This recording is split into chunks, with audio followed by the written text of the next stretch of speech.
Hello everyone, this is Lalita ma'am and welcome to my virtual classroom.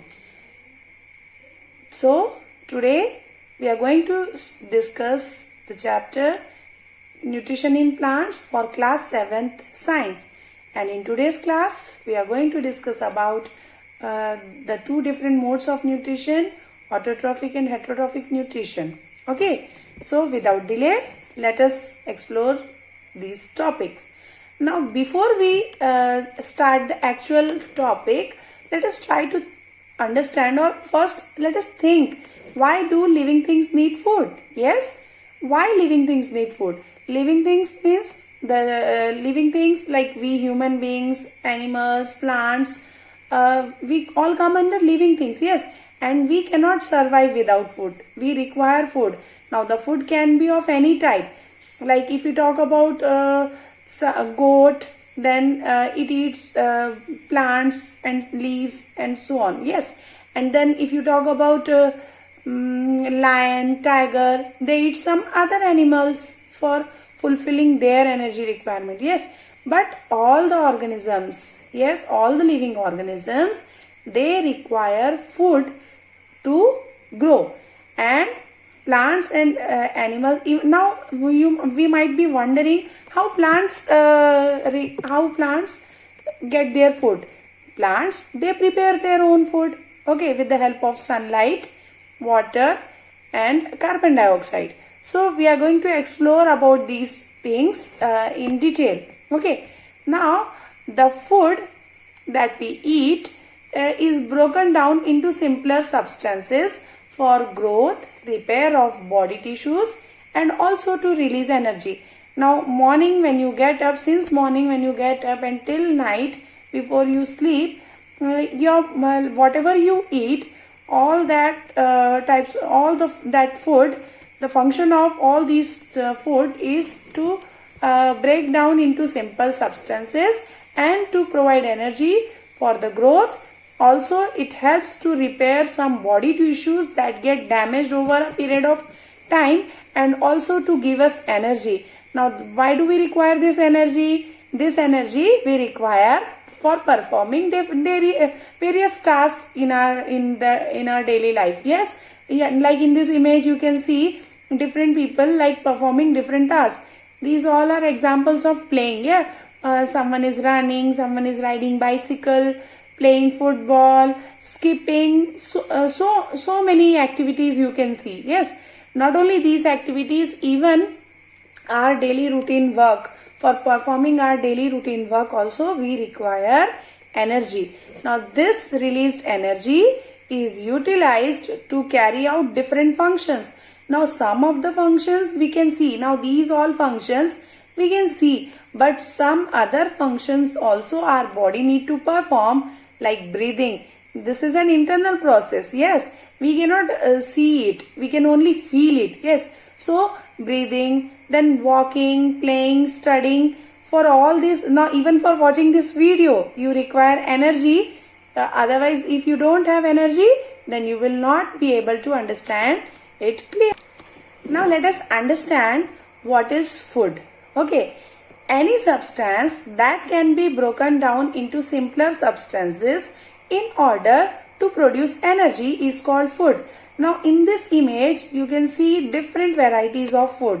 Now food can be in the solid form, it can be in the liquid form, it can be in the form of juice, it can be in the form of milk, it can be in the form of egg, it can be in the form of meat or animal product. But the function of all these different types of food is only to break down into simple substances and to produce us energy.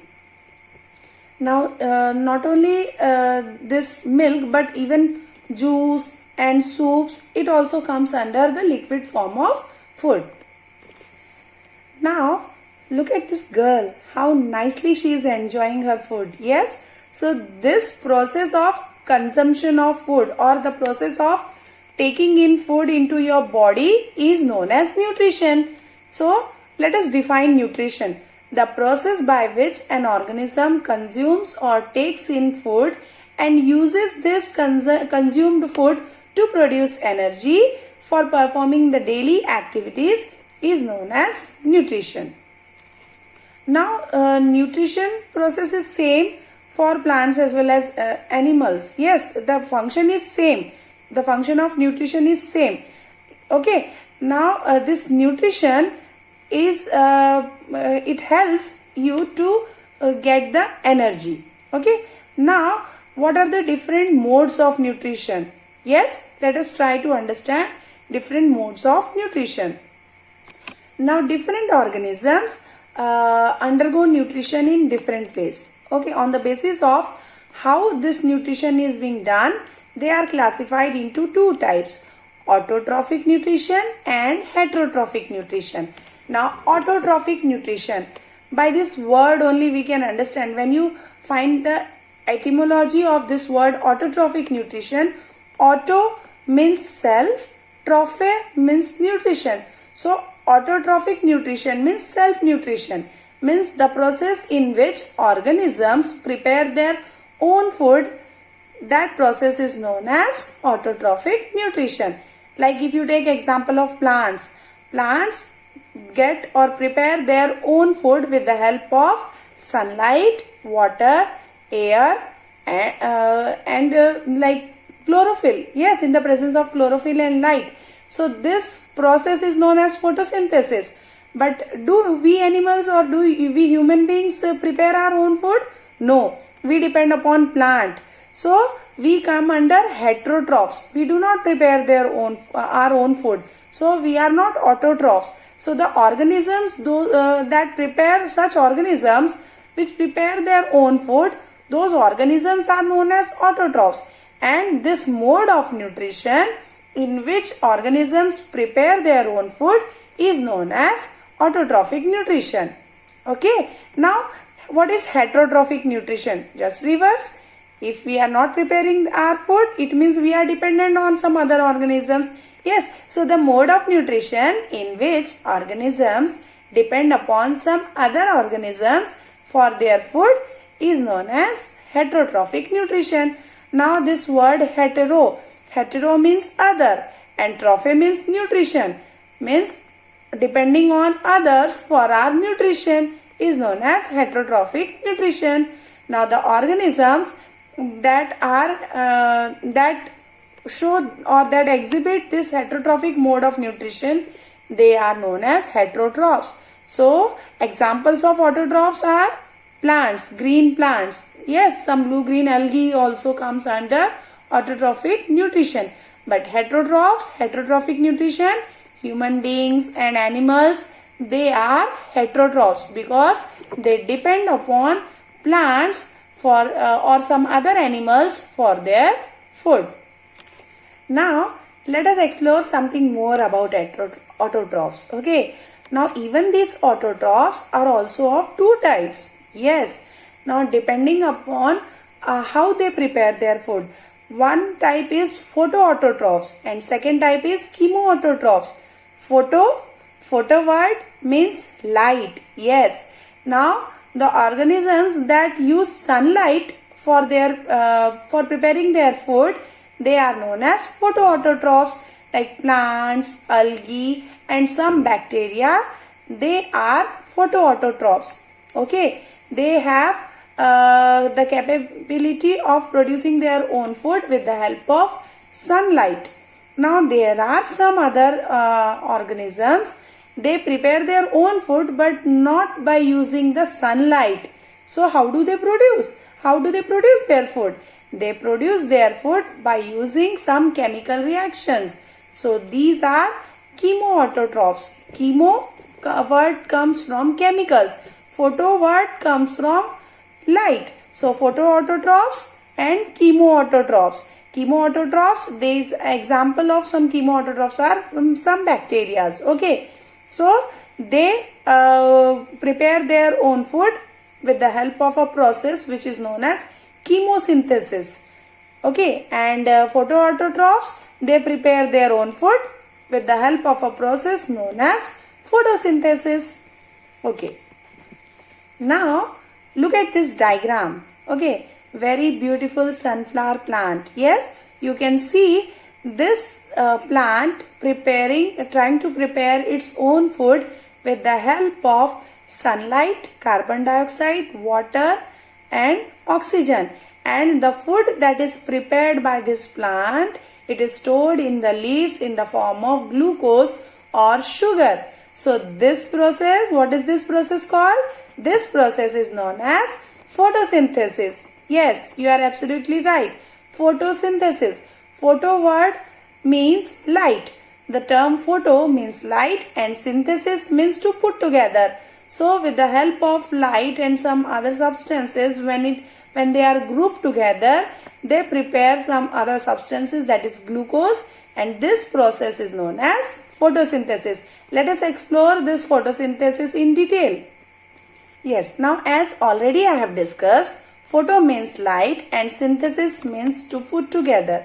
So the process, how can you define photosynthesis? We will define photosynthesis as the process by which plants use sun's energy. What is that sun's energy? Sunlight. Yes, the process by which plants use sun's energy, convert water and carbon dioxide into carbohydrate. Now what is carbohydrate? It is also known as glucose. Okay. Now the food that is prepared by the plant is stored in the form of glucose. And where is it stored?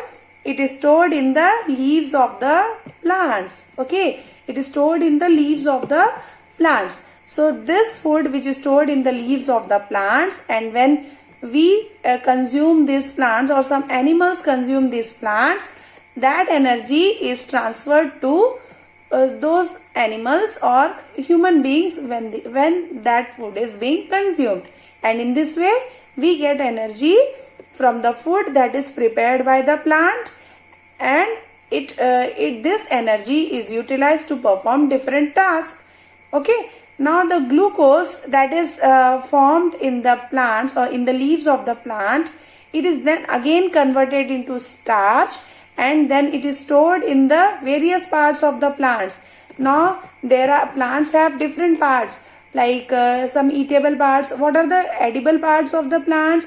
Like leaves, fruits. Yes, even some plants edible part is root, stem. These are the edible parts. So this glucose that is prepared with the help of photosynthesis, it is stored, it is converted into starch, and it is stored in various parts of the plant. Okay. Now the next important thing is photosynthesis process also gives us oxygen. Now during the daytime, when photosynthesis process takes place in case of plants, then the byproduct, the product or the extra product which is formed because of this photosynthesis is oxygen. And yes, oxygen is very important for us. That is why we should not cut the plants. We should plant more and more trees so that the oxygen level increases. Yes, during the daytime, this oxygen is released into the atmosphere by the plants.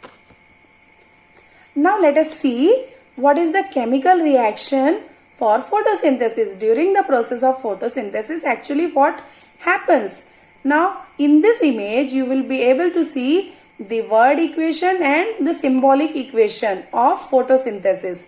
In the word equation, what is given? Carbon dioxide mixes with the water in the presence of light and chlorophyll, and it forms glucose and oxygen. Yes, the glucose that is formed in this reaction, that glucose is stored in the leaves of the plants. Yes, and also then this glucose is converted into starch, and it is stored in the different parts of the plant. And then oxygen is also an important byproduct that is released during this process of photosynthesis. Symbolically, carbon dioxide can be written as CO2, water is represented or can be written as H2O, and glucose, chemical formula for glucose is C6H12O6, and for oxygen it is O2. And these terms are used to represent the or these are the symbols to represent this word equation. Okay, and the numbers that you can see there, these are for balancing this chemical equation, which we will discuss in the further chapters. Okay, now let us we have already studied what is photosynthesis, what is the chemical reaction of photosynthesis, but let us try to understand what are the conditions that are necessary for photosynthesis. So the conditions that are necessary for photosynthesis are chlorophyll, sunlight, air. Why air? Because from air only we get carbon dioxide. So we can say chlorophyll, sunlight, carbon dioxide and water.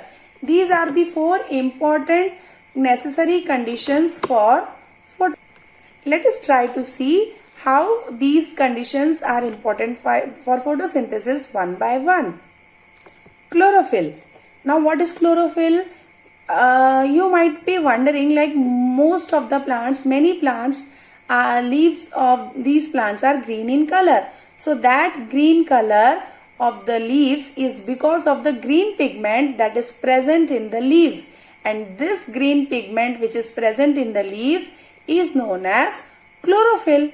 And this chlorophyll, it is one of the very important condition or requirement for photosynthesis. This chlorophyll, its function is to trap the sunlight. Okay, so the sunlight that is important for the photosynthesis is trapped by this chlorophyll.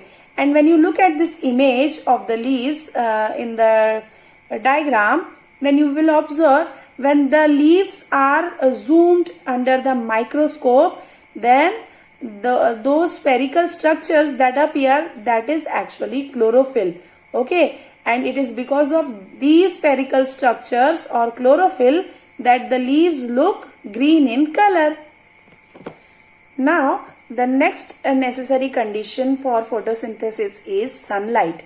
Yes, now the sunlight is then one of the main source or energy requirement or for the plants. It is the main source of energy for plants. Now this sunlight is trapped by chlorophyll. And where is this chlorophyll present? We have already studied in the previous slide that chlorophyll is present in the leaves. Chlorophyll is the green structure that is present in the leaves. So this sunlight is trapped by chlorophyll, and it is also used to convert carbon dioxide and water into carbohydrate or glucose. Okay. Now the next necessary requirement or condition is air or carbon dioxide. Now from where do we get this carbon dioxide? We will get this carbon dioxide from the air, from the atmosphere. Now okay, we will obtain the air from or we will obtain the carbon dioxide from atmosphere. But how do it enters the plants? How plants get it? Now the leaves of the plant have a very small opening in it, and this small opening is known as stomata. Now this stomata, during the daytime in the presence of sunlight, this stomata opens up and it takes the necessary water, and sunlight is absorbed, or carbon dioxide is entered through this stomata, and then this stomata is present in the underside of the leaves. So the small openings present in the leaves, that is stomata, is responsible for holding the carbon dioxide and water. Okay. Now in this image you can see the beautiful open and closed stomata. The first image shows you that the stomata or the opening is closed, and this stomata is bounded by the guard cells. Okay, the beautiful guard cells. The stomata is surrounded by the beautiful guard cells, and these guard cells have nucleus, chloroplast, vacuole, then cell wall is also present. Okay, we will explore about these things in detail in further lessons. Now on the other side you will be able to see, you can see the open stomata, the opening which is responsible or which carries the carbon dioxide and water inside the plants. Now the next necessary condition is water. Now from where, how do plants get water? The plants get water from the soil. Now how that water reaches the leaves? Now the roots, they play an important role in the transportation of this water from the soil to the different parts of the leaves. Now how is it done? Okay. Now these roots, they absorb water from the soil.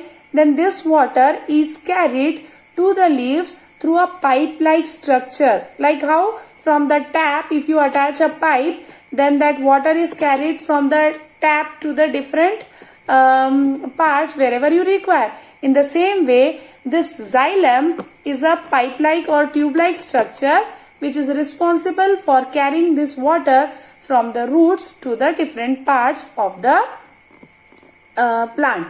Now the roots have primary root, secondary root, tertiary root, which is also called, and also root hairs. Yes, the primary root is the main root, which is the swollen part, the swollen root, the swollen part of the root, that is the primary root.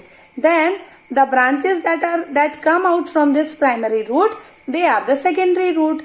Now again from the secondary root, some more branches come out which are known as tertiary root, and then from the tertiary root have very thin thread-like structures are present, and these thin thread-like structures are actually known as root hairs. Now these root hairs actually absorb the water.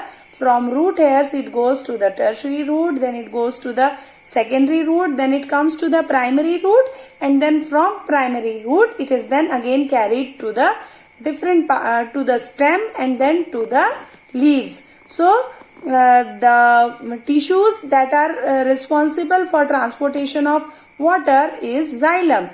Now let us try to explore more about xylem. Now in this image you can see xylem on the left hand side and phloem on the right hand side. Xylem is a thin pipe-like structure or tube-like structure. We can say it is a vascular tissue, or in simple words we can say that it is a tissue, plant tissue, which is carried or which is responsible for carrying water from the roots, or for the transportation of water from the roots, water and minerals from the roots to the different parts. And on the right hand side you have phloem.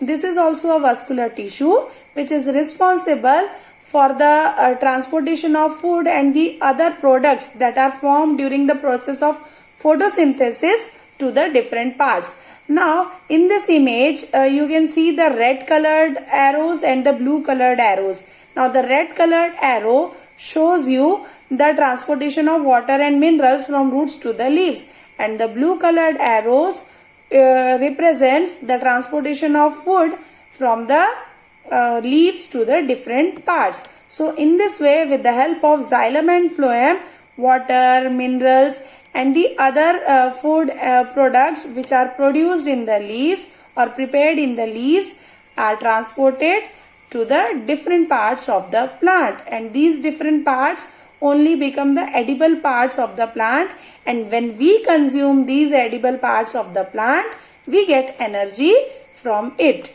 Okay, so this is about autotrophic mode of nutrition. Until then, subscribe to my channel and stay connected. Thank you. Bye bye.